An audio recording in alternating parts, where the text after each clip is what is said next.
नमस्कार, daily line के news file bulletin में आपका स्वागत है और मैं हूं आपके साथ शांभवी प्रभाकर। इस बुलेटिन में हम आपको बताएंगे अयोध्या में रामलला के प्राण प्रतिष्ठा के बाद कितने श्रद्धालु दर्शन करने पहुंचे और बताएंगे भारत जोड़ो न्याय यात्रा के 10वें दिन राहुल गांधी का क्या कार्यक्रम है। इसके साथ ही बताएंगे चीन में आए तेज भूकंप से वहां कितना नुकसान हुआ है। लेकिन उससे पहले एक नजर डालते हैं आज की हेडलाइंस। अयोध्या में आज से आमजन कर रहे हैं रामलला के दर्शन। रामनगरी में उमड़ी श्रद्धालुओं की भारी भीड़, चप्पे चप्पे पर पुलिस तैनात। कांग्रेस की भारत जोड़ो न्याय यात्रा का 10वां दिन आज असम और मेघालय की सीमा पर युवाओं से बातचीत करेंगे राहुल गांधी।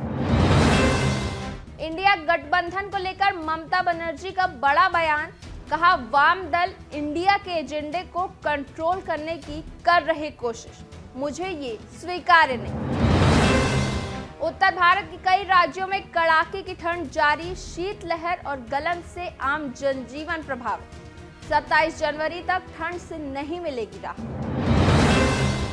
चीन के शिनजियांग में लगे भूकंप के तेज झटके, 7.2 मापी गई तीव्रता। रेस्क्यू ऑपरेशन जारी। अब बात करते हैं आज की पहली खबर की।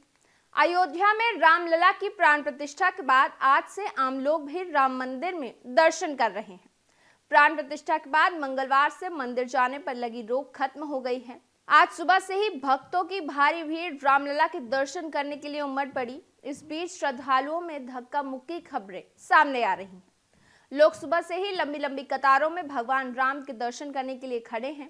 वहीं प्राण प्रतिष्ठा कार्यक्रम के बाद भी यूपी पुलिस और सुरक्षा एजेंसी अलर्ट मोड पर है। अब बात करते हैं दूसरी खबर की। कांग्रेस की भारत जोड़ो न्याय यात्रा का आज यानी 23 जनवरी को 10वां दिन है। आज राहुल गांधी असम मेघालय सीमा पर युवाओं के साथ बातचीत में शामिल होंगे। इसके बाद यात्रा फिर असम में प्रवेश करेगी। वहीं बीते दिन भारत जोड़ो न्याय यात्रा मेघालय में प्रवेश कर गई थी। राहुल और उनके साथ चल रहे लोगों ने रिभोई जिले के मुख्य शहर नोंगपोह के पास पदयात्रा की। राहुल ने नोंगपोह में सार्वजनिक बैठक की। राहुल गांधी रात में बरनीहाट में रुके। वहीं यात्रा के 9वें दिन असम सीएम हेमंता बिस्वा शर्मा ने राहुल गांधी को रावण बताया। सीएम हेमंत बिस्वा शर्मा ने कहा कि आज रावण के बारे में तो बात मत कीजिए। अब बात करेंगे अगली खबर की। टीएमसी प्रमुख और पश्चिम बंगाल की मुख्यमंत्री ममता बनर्जी ने इंडिया गठबंधन को लेकर बड़ा बयान दिया है। उन्होंने कहा कि वाम दल इंडिया के एजेंडे को कंट्रोल करने की कोशिश कर रहे हैं। ममता ने कहा कि विपक्षी गुट की बैठक के दौरान मैंने इंडिया नाम का सुझाव दिया था, लेकिन जब भी मैं गठबंधन की मीटिंग में शामिल होती हूं तो लगता है वामपंथी इसे कंट्रोल करने की कोशिश कर रहे हैं, जो मुझे स्वीकार्य नहीं। ममता ने आगे कहा कि मैं उन लोगों से सहमत नहीं हो सकती जिनके साथ मैंने 34 साल तक संघर्ष किया है। इतने अपमान के बावजूद मैंने इंडिया की मीटिंग में हिस्सा लिया। अब बात करेंगे अगली खबर की। तेलंगाना के संगारेड्डी के हथनूरा गांव में देर रात दो समुदाय के बीच विवाद हो गया। जानकारी के मुताबिक अयोध्या में रामलला की प्राण प्रतिष्ठा के मौके पर एक पक्ष ने रैली निकाली और इस दौरान दूसरे पक्ष के एक फल बेचने वाले की दुकान में आग लगा दी गई। इसके बाद संगारेड्डी के कोडंगल में कोशगी जामा मस्जिद और नरसापुरा के दौलताबाद इलाके में हालात बिगड़ गए। हंगामे की सूचना पर भारी पुलिस बल मौके पर तैनात है। इस घटना पर एआईएमआईएम प्रेसिडेंट असदुद्दीन ओवैसी ने संगारेड्डी एसपी से उपद्रवियों के खिलाफ सख्त कार्रवाई करने की बात कही है। उधर महाराष्ट्र में पिछले 24 घंटे के अंदर 2 जगहों पर बवाल हुआ। ताजा मामला नवी मुंबई के पनवेल इलाके का है। सोमवार को शिवसेना शिंदे गुट की ओर से बाइक रैली निकाली गई। इस दौरान कुछ अज्ञात लोगों ने उन पर हमला कर दी। इससे पहले 21 जनवरी की रात मुंबई के नजदीक मीरा रोड इलाके में उपद्रवियों ने जश्न मना रहे लोगों के साथ मारपीट की। अब बात करेंगे अगली खबर की। दिल्ली, यूपी और एमपी, राजस्थान समेत उत्तर भारत के कई राज्यों में कड़ाके की ठंड जारी है। शीतलहर और गलन के चलते आम जनजीवन प्रभावित हो रहा है। पंजाब, हरियाणा और यूपी में 23 जनवरी की सुबह घने कोहरे के साथ हुई।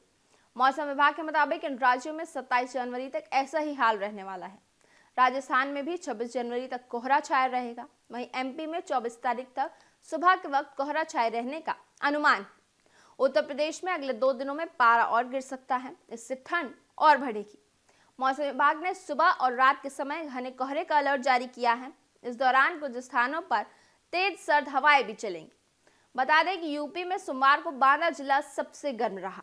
यहाँ का अधिकतम तापमान 22.6 डिग्री सेल्सियस रिकॉर्ड किया गया।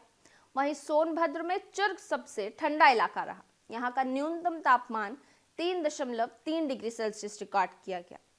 अब बात करते हैं अगली खबर की। चीन किर्गिस्तान बॉर्डर पर देर रात तेज भूकंप आया, जिसकी तीव्रता 7.2 मापी। दक्षिणी शिनजियांग में आए भूकंप का केंद्र जमीन से 22 किलोमीटर नीचे था। जानकारी के मुताबिक भूकंप में कई इमारतें ढह गई हैं और कई लोग घायल हैं। वहीं इस तेज भूकंप के बाद 40 आफ्टरशॉक भी दर्ज किए गए हैं। भूकंप का सबसे ज्यादा असर उरुमकी, कोरला, काशगर, यिनिंग में हुआ है। चीन के शिनजियांग रेल विभाग का कहना है कि उन्हें 27 ट्रेनों का ऑपरेशन रोकना पड़ा। जानकारी के मुताबिक भूकंप के बाद जगह जगह फंसे लोगों को बचाने के लिए रेस्क्यू ऑपरेशन चलाया जा रहा है। उधर चीन में आए भूकंप का असर भारत में भी देखने को मिला। दिल्ली एनसीआर में काफी देर तक लोगों ने भूकंप के झटके महसूस किए। घबराए लोग अपने घरों से बाहर निकल आए। डेली लाइन के मॉर्निंग न्यूज फाइल बुलेटिन में बस इतना ही। बने रहिए डेली लाइन के साथ।